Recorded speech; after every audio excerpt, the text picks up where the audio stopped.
Salut à tous, j'espère que vous allez bien. Bienvenue pour ce re-upload de l'Exode-Call numéro 26. Un Exode-Call aussi qui date de il y a 2 ans maintenant. Bon, ça fait aussi pas 2 ans et demi, mais 2 ans, parce que ça fait aussi un petit moment que cet exercice existe sur la chaîne. Mais encore une fois, comme tout bon re-upload qui se doit, il a fallu se replonger donc dans cet exercice, étant donné qu'il y avait un passage qui n'a pas été très bien expliqué et sur lequel il me faut vraiment rebondir parce que j'ai bien peur que ce passage n'a peut-être pas été très bien compris et donc voilà, il faut repasser dessus, tout simplement. Bref, l'énoncé de l'exercice est le suivant, c'est de la combinatoire. Si nous choisissons une permutation sigma dans Sn, donc les permutations, pour rappel, ce sont des bijections qui vont de 1n vers 1n, et donc comme j'ai dit bijection, d'accord, donc j'attends pas une surjection ni autre type de fonction, ce sont des bijections. Et là, ici, je propose d'en choisir une aléatoirement, donc sous-entendu de manière uniforme. Il y a autant de chances d'avoir une permutation qu'une autre, donc une probabilité de 1 sur n factoriel d'obtenir une permutation bien précise. Je demande à déterminer quelle est la probabilité que sigma n'admet pas de point fixe. Alors, qu'est-ce que c'est un point fixe déjà, vous pourriez me poser cette question. Eh bien, un point fixe, c'est juste un élément tel que son image est égale à lui-même par la fonction sigma. D'accord? Donc juste pour le noter rapidement, on va dire que i, un élément dans un n, est un point fixe. Si et seulement si, sigma de i égale i. Donc est un point fixe de sigma. Okay. Juste pour un petit rappel rapide. Et une permutation qu'on dit ne pas avoir de point fixe est une permutation qui est appelée un dérangement. Donc en fait, c'est pour ça que l'énoncé que vous avez peut-être pu trouver sur le site se dit être un dénombrement des dérangements. C'est un petit peu caché, mais en fait, une permutation qui n'a pas de point fixe, c'est la même chose qu'un dérangement. Un dérangement, c'est un sigma qui n'a pas de point fixe. Sans point fixe. Je vais peut-être juste écrire sans point fixe, c'est plus court. Voilà. Alors ouais, ça paraît pas si évident à voir sans point fixe. Ça paraît pas si évident à voir comment se lancer dans l'exercice, mais oui, comme je l'ai sous-entendu, il va falloir donc dénombrer les dérangements. Il va falloir déterminer combien y a-t-il de dérangements dans Sn. C'est là toute la difficulté. Je ne vais pas en dire davantage, je vais juste expliquer ce que c'était un point fixe, vous rappeler ce que c'était un dérangement et donc faire comprendre quel type de dénombrement on attend. Vous pouvez essayer de faire ça sur des exemples. Et donc je vous invite comme d'habitude à faire une petite pause sur la vidéo pour essayer de résoudre l'exercice et donc tenter de dénombrer les dérangements sans aucune autre indication que ce que j'ai pu noter là ou que ce que j'ai pu dire. Et à relancer la vidéo dès que vous êtes prêts et qu'on attaque une résolution. Ok, j'espère que vous êtes prêts. Alors c'est parti.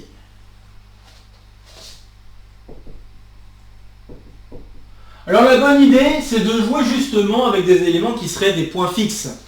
Car, un peu comme un autre Exode-Call, en fait, on a plus d'informations sur une égalité que sur une inégalité. D'accord? Donc, parler de dérangement et le fait de dire qu'il n'y a pas de point fixe, ça voudrait dire que normalement pour tout i, sigma i est différent de i. Sauf qu'on n'a pas beaucoup de maniabilité sur une information où il n'y a pas une question d'égalité. D'accord? Donc là, c'est un peu le même genre de truc qu'un autre Exode-Call. D'ailleurs, le re-upload de l'Exode-Call 3 aussi, j'y fais référence à cette idée. Là, c'est un peu le même genre de truc. Au lieu de déterminer le nombre de dérangements, on va plutôt le faire en se disant être un dérangement, c'est le contraire d'admettre au moins un point fixe. Et si on pense comme ça, on peut donc dénombrer les dérangements en passant par les éléments qui admettent au moins un point fixe. Ok? Alors, il va falloir peut-être introduire des ensembles pour pouvoir faire mieux comprendre et peut-être énoncer plus correctement ce que j'entends par là. Eh bien, je vais donner donc des noms. Alors pour i, un élément dans l'intervalle 1n, on va noter, on va poser même plutôt. Donc posons un joli A manuscrit, donc AI, l'ensemble des sigma, donc AIN. Je devrais peut-être mettre un indice n entre parenthèses ici. Donc l'ensemble des sigma dans Sn, tel que sigma de i est égal à i. Donc c'est-à-dire tel que i est un point fixe de sigma. Très bien, alors j'ai cet ensemble-là, et ce que j'affirme, c'est qu'on peut expliquer ce qu'on entend par déterminer des dérangements. D'accord? Donc en fait, le nombre de dérangements,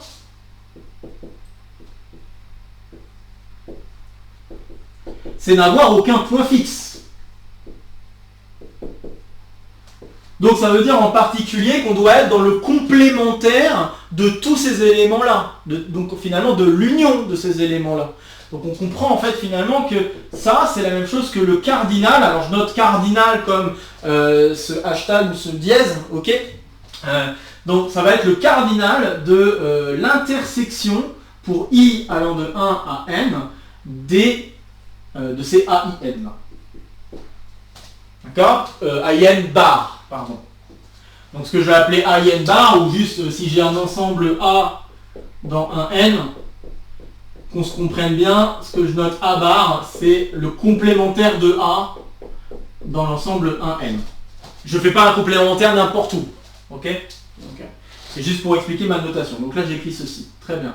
Et donc bah là, cette intersection semble un peu compliquée à manipuler. Comme je l'ai dit, c'est bien mieux peut-être de travailler avec le contraire.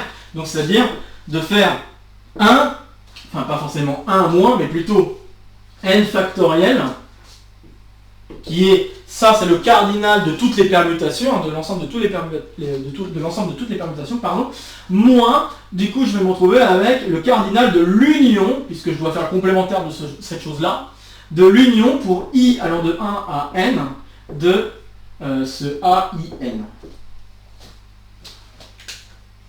Ok. Et maintenant la question c'est comment je fais pour calculer le cardinal de cette union.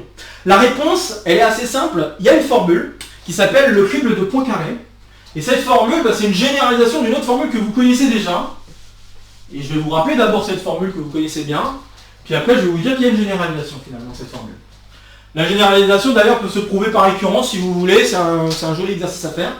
Donc la formule que vous connaissez bien, c'est la formule suivante. Si j'ai deux ensembles A et B inclus dans un ensemble E, on va dire que tous les ensembles en jeu sont finis, donc on va dire que E est fini. Eh bien, le cardinal de A union B, c'est la même chose que le cardinal de A plus le cardinal de B moins le cardinal de A inter B. D'accord? Donc si je fais un petit dessin, paf, paf, dans l'ensemble A, l'ensemble B, et vous voyez que si vous devez compter le nombre d'éléments que vous avez dans l'union, donc c'est-à-dire dans toute cette partie-là, soit dans l'un cercle, soit dans l'autre, bah vous comptez tout ce qu'il y a dans le premier cercle, plus tout ce qu'il y a dans le deuxième cercle, mais il y a des éléments que vous avez comptés en double qui est dans l'intersection, il faut les enlever une fois. Ok? Et en fait, on peut généraliser cette formule. Alors en effet, si vous vous amusez avec 3, juste pour le faire vite fait à la main là, tac. Donc si je m'amuse avec 3 ensembles, A, B, C, comment je peux m'en sortir? Je vais faire exactement la même chose. Le cardinal de l'union, ça va être le cardinal de A, plus le cardinal de B, plus le cardinal de C. Mais il y a des éléments que j'ai comptés en double, il faut que je les enlève. Donc j'ai compté en double le A inter C, le A inter B et le B inter C. D'accord? Je les ai tous comptés en double. Donc je vais les enlever une fois chacun. Sauf qu'en enlevant une fois chacune de ces intersections, comme je l'ai dit, je les ai comptés en double. Le problème c'est que la triple intersection ici, du coup, je l'aurais compté en double, puis enlevé 3 fois. Donc une fois de trop. Donc ça veut dire qu'il va falloir la rajouter une fois. Donc le résultat qu'on obtient est alors la somme des cardinaux, donc cardinal de A, cardinal de B, cardinal de C, moins cardinal de A inter B, moins cardinal de A inter B, inter C peut-être, je me suis peut-être planté, moins cardinal de B inter C, donc le cardinal des intersections doubles, plus le cardinal de l'intersection triple, ici l'intersection de A, B et C. Ok? Alors la formule générale, ça s'appelle donc le crible de Poincaré. Alors je pense que ça porte aussi un autre nom, mais en tout cas au moins en France, ça s'appelle le crible de Poincaré. Et la formule est la suivante, ça va être le cardinal de l'union de AI, pour I allant de 1 à P, et bien ça va être une somme, donc on va faire une somme sur le nombre d'ensembles qu'on veut dans les intersections, donc je vais mettre K allant donc de 1 jusqu'à P, et puis on va avoir un moins 1 puissance K, peut-être K moins 1, parce que il faut que je fasse la somme, donc si j'ai un cardinal 1, j'aimerais que le signe ce soit 1, cardinal 2 je veux que ce soit moins 1, donc c'est pas tout à fait moins 1 puissance K, c'est moins 1 puissance K moins 1. Donc je vais avoir ça, fois ensuite la somme, et là il faut que je fasse le tour de tous les K uplés, si je puis dire. C'est pas vraiment des cas uplés, plus précisément, c'est faut que je fasse le tour de tous les ensembles à K éléments dans l'ensemble à P éléments, donc l'ensemble des collections d'indices que je peux avoir. Donc je vais avoir la chose suivante, je fais le tour des ensembles I inclus dans 1P, tel que le cardinal de I est égal à K. Et avec ce cardinal, avec cet ensemble, je vais pouvoir regarder le cardinal de l'intersection pour I dans grand I de AI. Ok.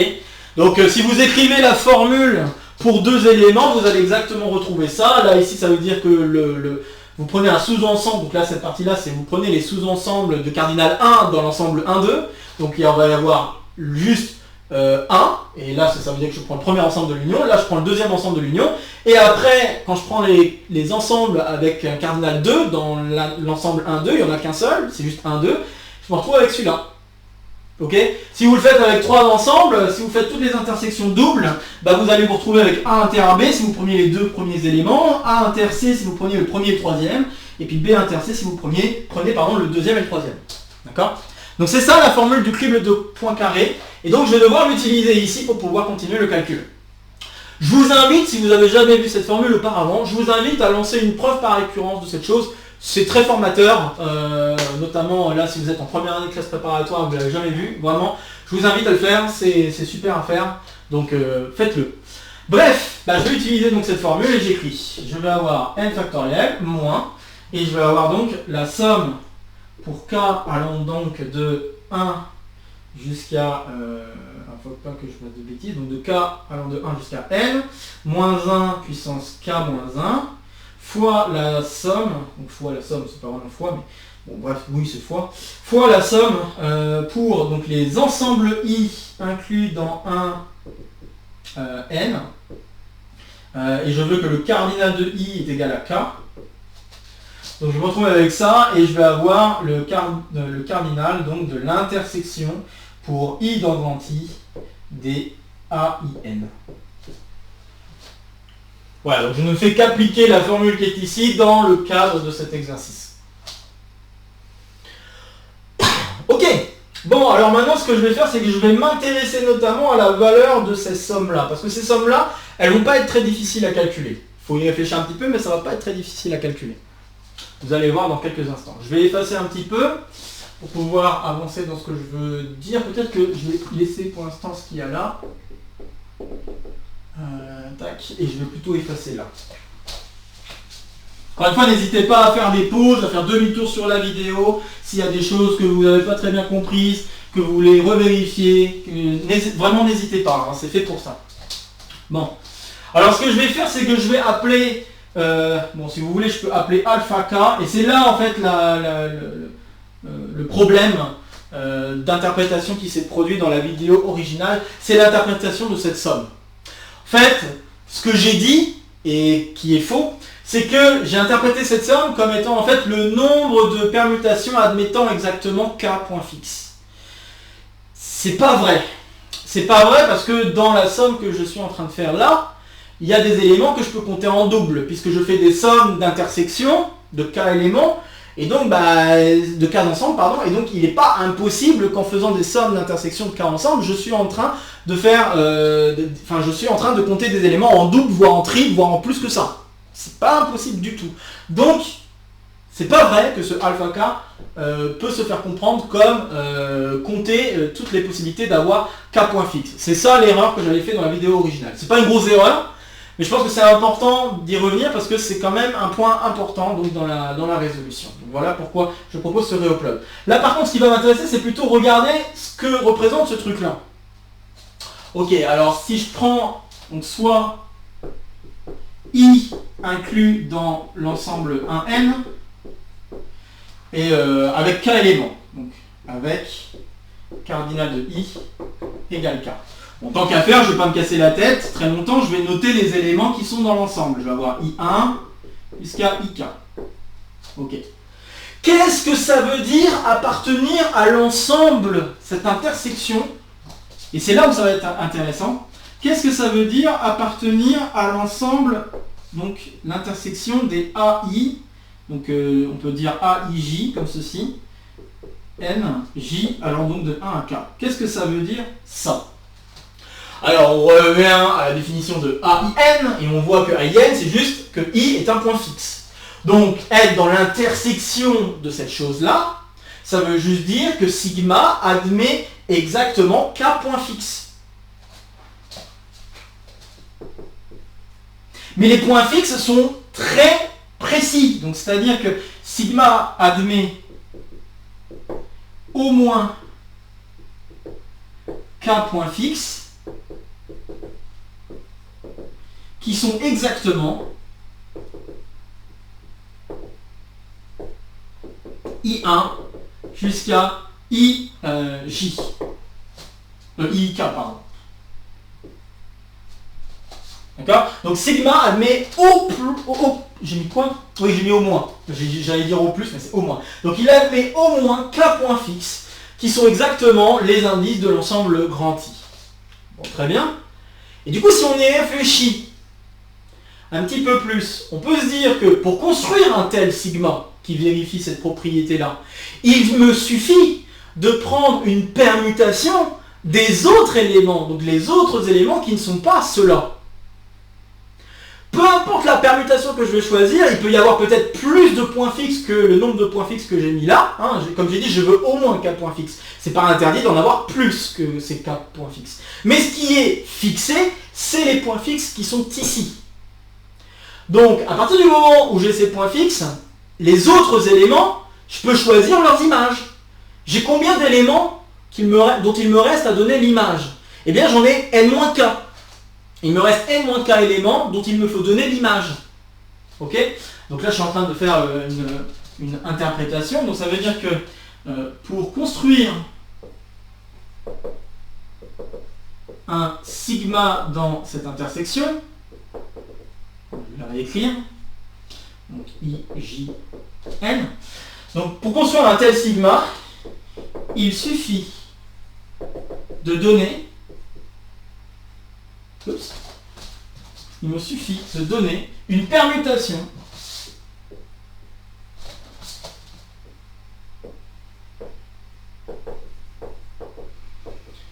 des n-k éléments restants.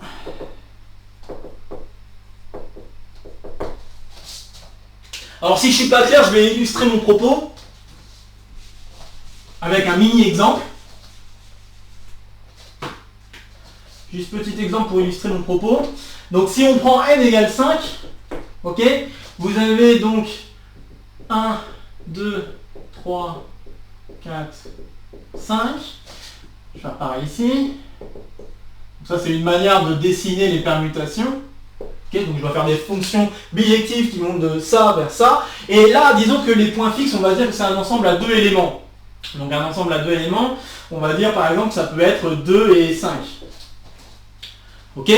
Donc si j'ai ça, bah, ça veut dire que 2, j'ai pas le choix, je dois l'envoyer vers 2. Puis 5, j'ai pas le choix, je dois l'envoyer vers 5. Le reste, j'ai totalement le choix pour la construction, tant que ça forme une bijection.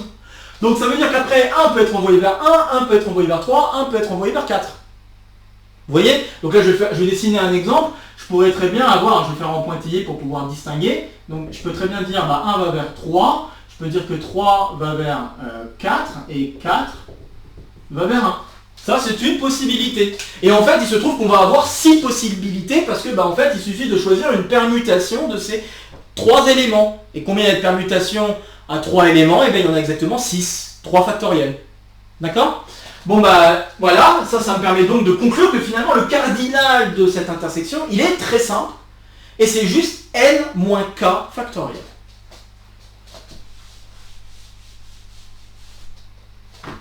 Donc, le cardinal de cette intersection, donc l'intersection ici, alors je vais peut-être la réécrire sous son format original, comme ici, eh bien c'est égal à k, n-k factoriel, pardon, j'ai dit, pas dire de bêtises, donc c'est n-k factoriel si le cardinal de i égale k. Ok? Donc c'est n moins cardinal de i si vous préférez. Très bien. Bon, alors maintenant, si je reviens dans mon calcul ici, ça veut dire que là, je suis en train de faire une somme qui ne dépend plus de l'intervalle i. Je suis en train de faire une somme de constantes finalement. Ça, c'est cool. Alors du coup, je vais y revenir. Et ça veut dire alors que... Alors, donc, je vais avoir le cardinal de l'ensemble qui m'intéressait au départ. Donc, je vais réécrire i allant de 1 à n des... excusez-moi. Donc, je voulais d'abord reprendre le point de départ. Le point de départ, c'était les éléments qui n'ont pas de point fixe. Donc, les éléments qui n'ont pas de point fixe, c'est l'intersection des a, i, n bar.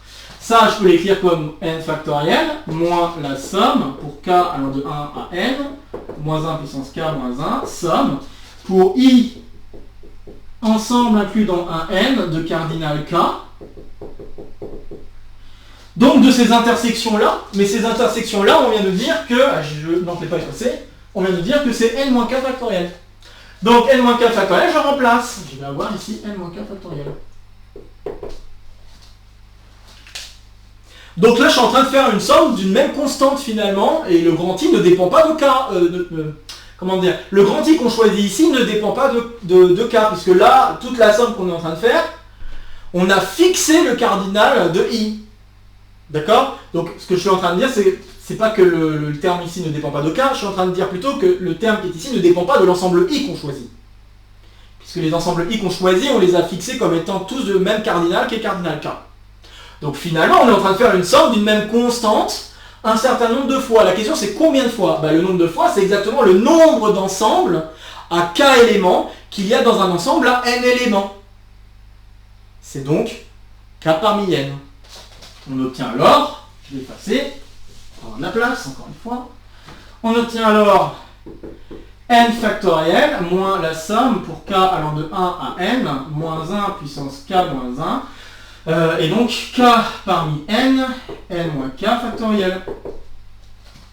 En utilisant donc les formules factorielles pour le coefficient binomial, on se rend compte qu'il y a des simplifications possibles, notamment le n-k factoriel qui est ici, qui va se simplifier avec le n-k factoriel qui est en bas. Permettez-moi juste de rappeler la formule du binomial, la formule explicite, k factoriel, n-k factoriel. Donc le n-k factoriel qui apparaît dans le dénominateur se simplifie avec celui qui est au numérateur, et donc on se retrouve finalement avec n factoriel divisé par k factoriel. Dans tout ça, on va pouvoir mettre donc le n factoriel en facteur, on va être très content pour pouvoir calculer la probabilité. Et on se retrouve alors avec 1 moins somme pour k allant de 1 à n, moins 1 puissance k moins 1, fois 1 sur k factoriel. Et après ajustement des coefficients et de tout le tralala, on se retrouve finalement avec n factoriel fois la somme pour k allant de 0 à n, de moins 1 puissance k sur k factoriel. En effet, si je multiplie le moins qui est ici là-dedans, je vais avoir moins 1 puissance k, et on se rend compte que ce terme-là, le plus 1 qui est ici, c'est le premier terme d'une somme, de la même somme qui est écrite ici pour k égale 0 finalement. C'est le même terme et pour k égale 0. Donc on se retrouve avec cette formule-là. Et conclusion alors, la probabilité qu'on cherchait, je vais mettre la conclusion ici, puisqu'on a affaire à une loi uniforme, donc il faut faire cardinal. Donc là, je viens de vous donner le cardinal des dérangements. Le cardinal des dérangements, c'est donc ce calcul-là qu'il faut faire pour trouver le nombre de dérangements. Étant donné un n fixé. Et donc la probabilité que sigma soit un dérangement, donc n'admet aucun point fixe, c'est donc le nombre de dérangements dans Sn divisé par n factoriel, et ceci me donne la somme pour k allant de 0 à n, de moins 1 puissance k, sur k factoriel. Et voilà, on vient donc de résoudre l'exercice. Alors, je vous vois là, derrière l'écran, quand vous voyez cette formule, en tout cas pour ceux en prépa qui sont en train de découvrir les séries et tout ça, ou qui connaissent 2-3 autres choses au-delà, ils peuvent reconnaître une formule qu'ils connaissent bien, et en effet, ils peuvent reconnaître une formule tronquée de l'exponentielle moins 1. Puisque la série de l'exponentielle, de l'exponentielle x, c'est x puissance k divisé par k factoriel pour k allant de 0 à l'infini. Là, c'est une exponentielle tronquée. Et donc, ce qui est intéressant, du coup, comme conclusion qu'on pourrait amener si on voulait aller un tout petit peu plus loin, c'est qu'est-ce qui se passerait si n était très grand? et que je devais choisir donc au hasard un élément, et je me pose la question, quelle est la probabilité que j'obtienne un dérangement? Et bien la réponse, quand n tend vers l'infini, c'est exactement celle que vous avez peut-être pu deviner, ça va être exponentielle moins 1, donc 1 sur e. Mais e, si on connaît sa valeur, ou en tout cas une approximation de sa valeur, 2,72 ou 2,71, je vais faire mon malin là, 71, 82, 8, 1, voilà, bon je connais quelques décimales, je suis encodé pas plus. Bref, si vous prenez la valeur de e, ce qui m'intéresse surtout, c'est le fait qu'il soit compris entre 2 et 3. Et notamment le fait que e est plus petit que 3. Ce qui signifie que la probabilité qui est écrite ici, là, le 1 sur 3, le 1 sur e, il est plus grand que 1 sur 3. C'est quand même assez fort. Ça veut dire que si je choisis une permutation au hasard, on a au moins une chance sur... et que je fais une permutation sur un très grand nombre de personnes, on a au moins une chance sur 3 que personne ne soit attribué à la même que la permutation n'ait aucun point fixe. Alors peut-être que je devrais mettre un cadre, parce que là j'ai envie de mettre un cadre. Imaginez juste un instant qu'on doit distribuer des lettres dans une ville, une énorme ville, et que malencontreusement, on va dire que les lettres, au lieu d'être distribuées aux bonnes adresses, elles sont distribuées de manière aléatoire. Ça revient donc à la même chose, et on imagine donc, pour simplifier, que pour chacune des maisons, il faut distribuer une seule lettre. Une et une seule lettre. Ok ? Si on réfléchit un tout petit peu, ça veut dire que faire un choix de distribution de lettres aux habitants, ça revient à prendre une permutation. Et donc ça veut dire que si la ville est assez grande, donc prenons Amiens, tout bonnement, avec 1000... pas 1000, pardon, c'est 180, c'est ça, 180 000 et quelques habitants, ok. Si je prends ce nombre d'habitants là, et que j'imagine qu'on distribue les lettres au hasard dans la ville, et bien ça veut dire qu'on a plus d'une chance sur 3 que aucune personne ne reçoive la lettre qui lui était destinée. Vous imaginez un truc? Et on peut faire plein d'autres analogies ou situations qui correspondraient à ça. On pourrait imaginer une autre situation, je ne sais pas si ça vous est déjà arrivé, par exemple quand vous devez rentrer en aéroport, ou quand vous devez peut-être aller dans des lieux sécurisés. Ça peut arriver que vous ayez à déposer votre téléphone. Imaginez un cadre où on demande à toutes les personnes de remettre leur téléphone, et ils devront le récupérer plus tard. Sauf que malheureusement, ils n'ont pas noté les étiquettes des personnes qui ont déposé leur téléphone, et donc malheureusement, ils vont être contraints de distribuer le téléphone au hasard. Je vous demande juste un peu d'imagination, hein, mais c'est juste pour vous donner l'idée. Imaginez juste ça. Eh bien, ça veut dire que s'il y a vraiment un trop grand nombre de personnes, on a plus qu'une chance sur 3 que personne ne retrouve son téléphone. Enfin voilà quoi, imaginez quand même, c'est assez fort comme truc. Enfin moi je trouve ça super intéressant comme résultat, en tout cas en termes d'application plus ou moins dans la vie réelle, je trouve que c'est assez joli, et voilà, je voulais vous partager ça, et plutôt vous repartager ça, puisque je vous rappelle que c'est un re-upload de l'exercice, donc voilà, je trouve ça très intéressant comme résultat, et bon, on pourrait faire pas mal de choses. Un autre truc intéressant sur lequel on reviendra pour un autre exo de colle, c'est cette formule de crible de Poincaré. En fait, il se trouve que cette formule-là revient d'une certaine manière à utiliser une formule d'inversion. Et j'ai prévu, pour un exo-call ou un petit exo-call, je ne sais pas encore vraiment, j'ai prévu de vous parler de formule d'inversion à un moment donné dans la chaîne. Donc on aura probablement l'occasion de retrouver cette formule du crible de Poincaré, pardon. On aura l'occasion de le retrouver à travers un autre exercice de formule d'inversion qui j'espère vous intéressera également. Bref, sur ce, après un peu de teasing et un peu de blabla autour de cet exercice, il est temps de s'arrêter. Donc comme d'habitude, n'hésitez pas à partager la vidéo si vous connaissez des camarades qui pourraient être intéressés par la vidéo ou par le contenu de la chaîne de manière un peu plus générale. N'hésitez pas donc, que je ne me plante pas, à vous abonner. N'hésitez pas non plus à cliquer sur ce lien et à aider ma sœur dans sa musique, à se faire connaître, etc. Jetez un coup d'œil, c'est toujours sympa. 2 vidéos qui pourraient encore vous intéresser sur la chaîne. Et sur ce, bonne navigation, bonne journée et à très bientôt. Salut à tous!